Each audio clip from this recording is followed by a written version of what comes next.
Hola, yo soy Horacio Pérez y esto es Investigando la Investigación, un podcast donde investigamos cómo investigan los investigadores, tanto en la academia, industria, independientes. Todo ello mediante entrevistas y debates abiertos, técnicas y estrategias para mejorar todas las partes del proceso investigador y, no menos importante, opiniones abiertas que espero llamen tu curiosidad y te hagan también reflexionar.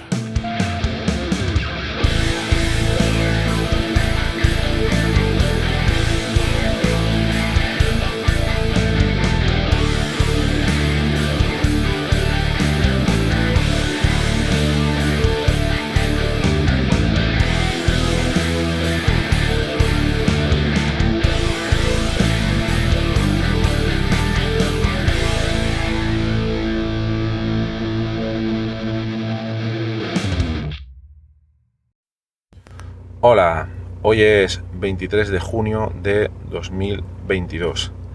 En cuanto a las efemérides científicas e investigadoras, tal día como hoy le fue concedida la patente al señor Christopher Latham Scholes, el cual desarrolló el invento de la máquina tipográfica, de la máquina de escribir como la conocemos hoy en día, allá por el siglo XIX, y que fue la primera que incorporó el esquema de teclado, que es el que gran parte del mundo utiliza hoy en día, el cual es el teclado QWERTY, ya sabéis, el que empieza por arriba hacia la izquierda con las teclas Q, W, E, R, T, Y. Pues siempre hablamos de investigación, pero pocas veces hablamos de patentes. Pues también hay que celebrar que le fue concedida la patente en este día. Otro día hablaremos de patentes, un proceso también muy importante en el desarrollo de todo proceso de investigación. Bueno, pues en el capítulo de hoy seguimos con nuestra serie sobre bioinformática estructural, estructura de biomoléculas. Ayer hablábamos de la dinámica molecular para la predicción de estructura de macromoléculas, de biomoléculas. Nos centramos en proteínas. Y entonces comentamos muy brevemente que habían varias maneras de clasificar los métodos que permiten predecir, analizar la estructura de macromoléculas. Por una parte, podíamos dividir todos estos métodos en dinámicos o estocásticos, ese era un tipo de clasificación, y nombramos muy por encima otro tipo de clasificación que atiende a cómo modelamos estructuralmente estas biomoléculas. Entonces aquí tenemos dos grandes familias. Por una parte tenemos lo que son modelos de grano grueso, que es el capítulo que vamos a tratar hoy, y por otra parte tenemos los modelos a nivel atómico. Los modelos a nivel atómico son los que comentamos ayer, muy brevemente, en estos dos episodios previos, y donde modelizamos que un átomo se suele modelar como un punto en el espacio con unas coordenadas determinadas y con una serie de parámetros relacionados con el campo de fuerzas que modela esas interacciones, como pueden ser, por ejemplo, sus cargas parciales, sus parámetros de interacciones con átomos vecinos y no vecinos, etc. Y este es probablemente, a día de hoy, estamos en 2022, el tipo de modelo que probablemente más acostumbrados, creo yo, estáis viendo o en la mayoría de publicaciones, etcétera. Pero no hay que olvidar el mundo maravilloso y un poco exótico quizás de los modelos de grano grueso. Bien, estos modelos de grano grueso se encuentran un poco en el otro extremo de las técnicas de modelización. Y os podéis imaginar que aquí ya no modelizamos átomo por átomo, sino que lo que hacemos es que utilizamos algún tipo de, vamos a decir, de esfera, de bola, para representar un conjunto de átomos. Bien, primero, ¿por qué se hace esto? Bueno, más bien la pregunta sería ¿por qué se hacía esto y por qué se sigue haciendo?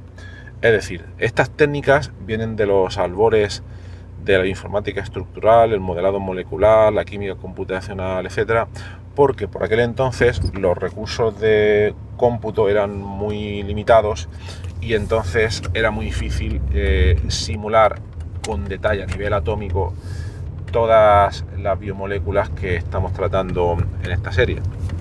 Entonces, lo que se hacía era utilizar esta técnica o modelar mediante una bola con unas determinadas propiedades, una bola, una esfera, un grupo de átomos. Por ejemplo, podríamos modelar pues un aminoácido de una proteína mediante una bola de un determinado tipo, y como tenemos 20 tipos diferentes de aminoácidos, pues así 20 bolas diferentes, y entonces tendríamos un modelo de una proteína.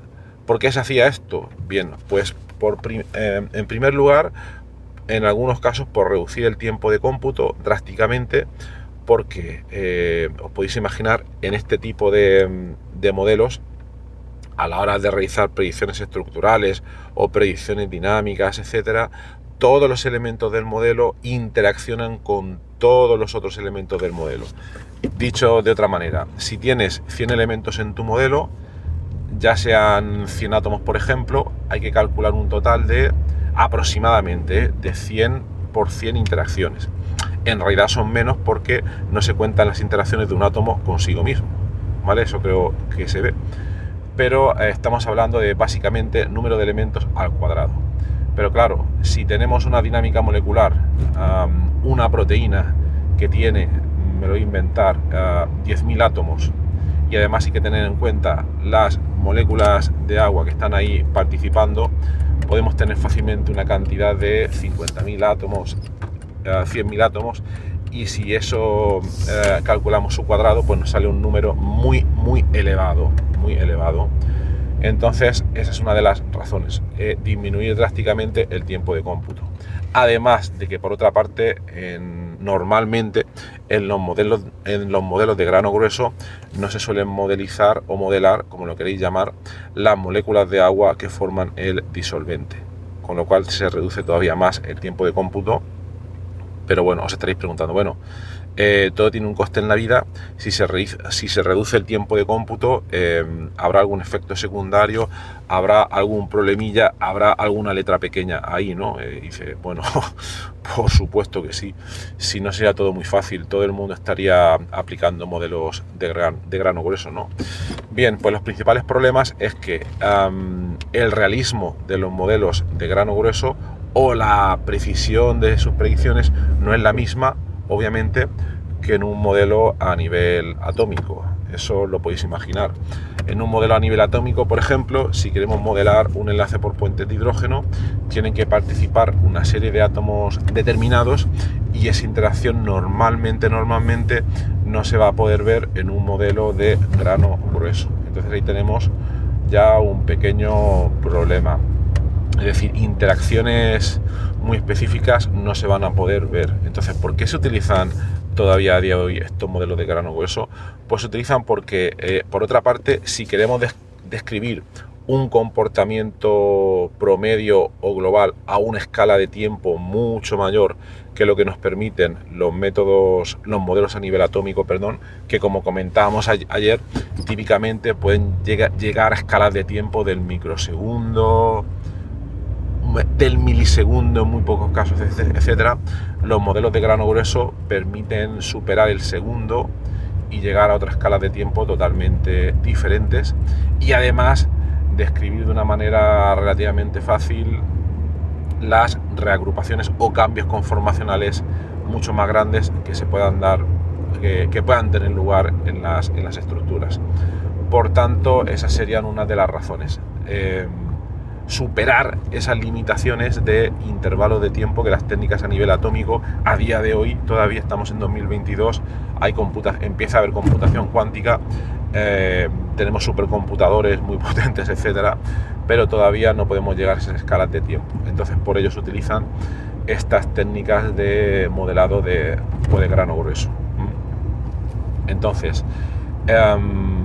en los albores de los tiempos, me estoy yendo en los años 70 o años 80, estas técnicas se empezaron a utilizar, y entonces os voy a comentar un ejemplo muy sencillo y muy visual dentro de lo que es un podcast, porque no es lo mismo explicar esto con diapositivas que aquí a plena voz, ¿no?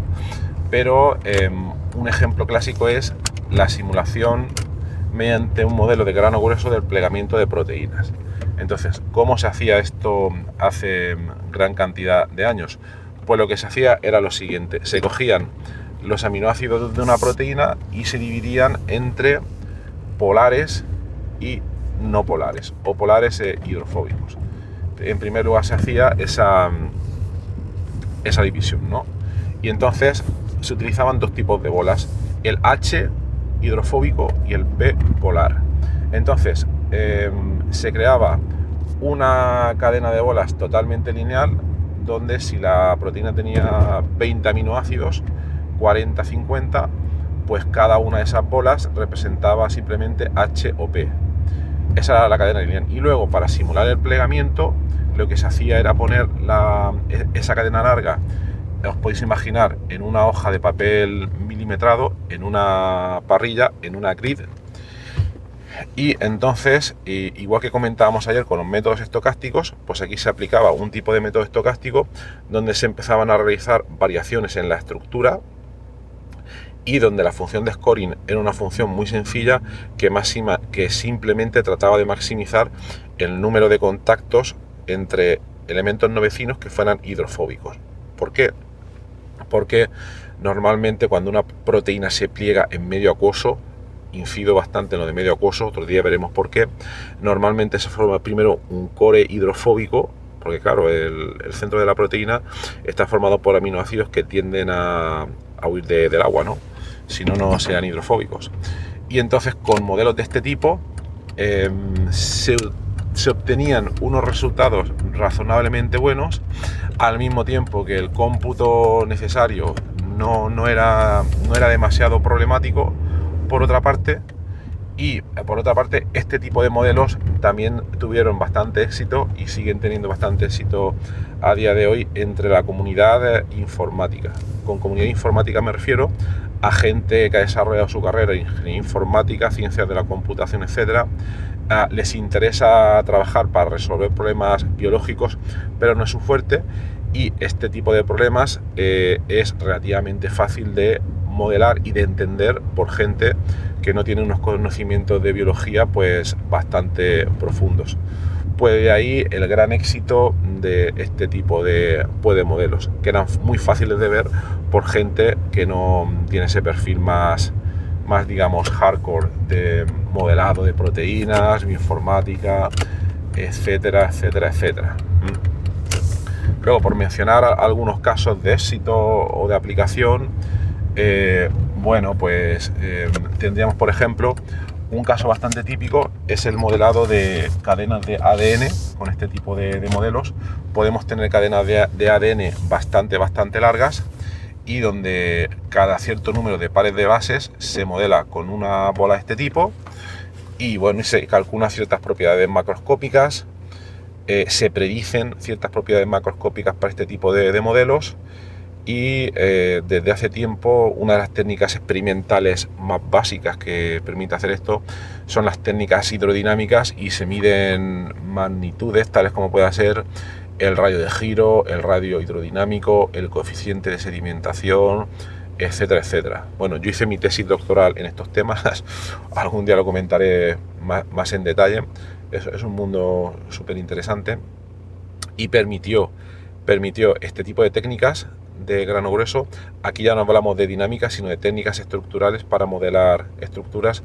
Permitió, por ejemplo, para uno de mis directores de tesis, José García de la Torre, un saludo si estuvieras escuchando, permitió modelar una cápside de virus de manera bastante eficiente en la década de los 70, con los recursos de cómputo que habían en aquella época, etcétera, etcétera. Y también tener en cuenta, que no lo he dicho, que en algunos casos muy extremos, este tipo de modelos de grano grueso en general permitían realizar predicciones experimentales bastante precisas, utilizando ya no computadoras, etcétera, sino métodos analíticos.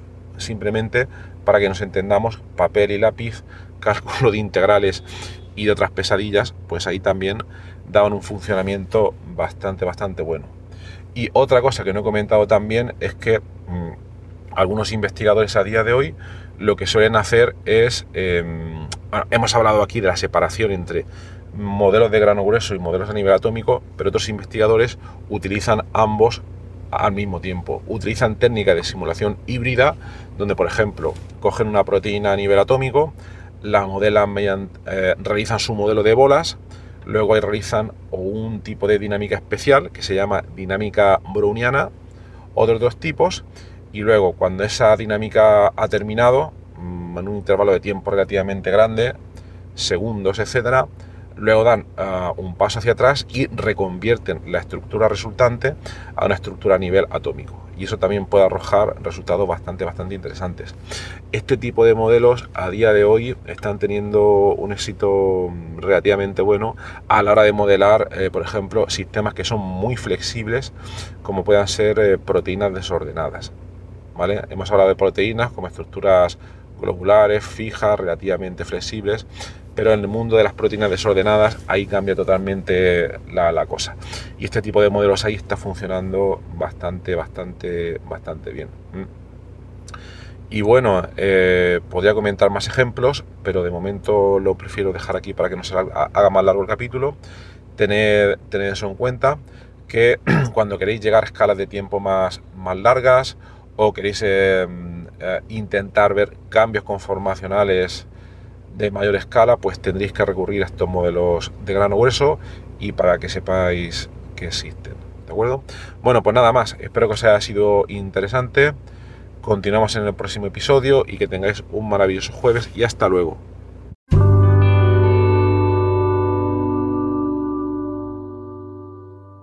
Muchísimas gracias por haber escuchado hoy este episodio del podcast Investigando la Investigación, y también sobre todo gracias por haber llegado hasta aquí, porque esto ya es el final del episodio del podcast. Si ya conoces el podcast y me conoces a mí, pues esta parte ya te la puedes saltar, pero si acabas de llegar al podcast y quieres saber un poco más sobre él, te recomiendo que te quedes solo un momento.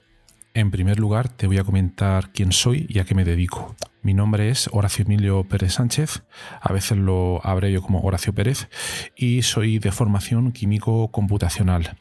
Actualmente estoy contratado en la Universidad Católica de Murcia, UCAM, donde me dedico a tareas de investigación. Soy actualmente el investigador principal del grupo de investigación en bioinformática estructural y computación de altas prestaciones, donde nos dedicamos a desarrollar métodos avanzados de descubrimiento de fármacos, a implementarlos en supercomputadores debido a la gran cantidad de cálculos que estos tienen que realizar, y además proporcionamos acceso a dichos métodos a través de servidores web o a través de otro tipo de herramientas bioinformáticas. Al mismo tiempo, aplicamos dichos métodos a problemas relevantes dentro del descubrimiento de nuevos fármacos, y los compuestos que descubrimos los patentamos y los licenciamos a diversas empresas. También soy docente en diversos grados en la UCAM, como puede ser el grado en farmacia, el grado en ingeniería informática y el grado en medicina.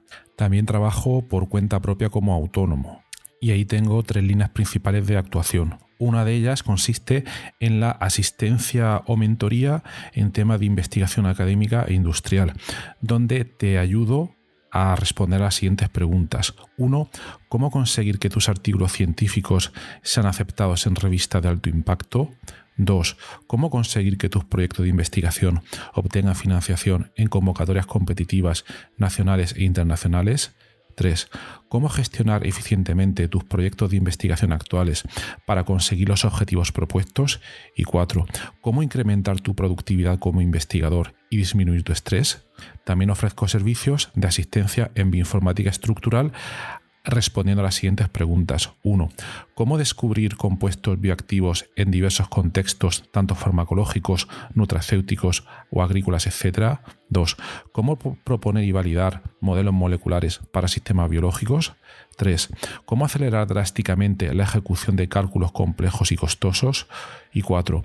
¿Cómo permitir que usuarios con conocimientos informáticos mínimos puedan acceder y sacar rendimiento fácilmente a herramientas científicas complejas? Y por último, último, también me dedico al desarrollo de diversas herramientas de software para temas de productividad, los cuales iré informando durante los diversos episodios de este podcast. En cuanto al podcast, como os podéis hacer quizás una idea si habéis llegado hasta aquí y habéis escuchado alguno de los episodios, mi intención e interés es divulgar la investigación que se hace en muy diferentes contextos, tanto a nivel académico como a nivel industrial, porque el tema de divulgación académica e industrial pienso que no se le da la suficiente importancia, y también el trabajo que realizan investigadores autónomos y diversos colectivos. Además, doy especial hincapié en el tema de la bioinformática estructural a la hora de divulgar también la investigación que realizamos en nuestro grupo. Por otra parte, también tratamos temas de productividad y todo tipo de herramientas que nos puedan ayudar a mejorar todos los procesos necesarios para poder realizar una investigación en condiciones y con un rendimiento adecuado. Si escucháis el primer episodio del podcast, que es en realidad el tráiler, ahí tenéis algunos detalles más, pero bueno, esa sería la idea principal. Por último, también quisiera mencionar que tenemos una comunidad de Discord organizada en torno al podcast. En la mayoría de las notas del programa, de los episodios, tienen los detalles para acceder a esta comunidad.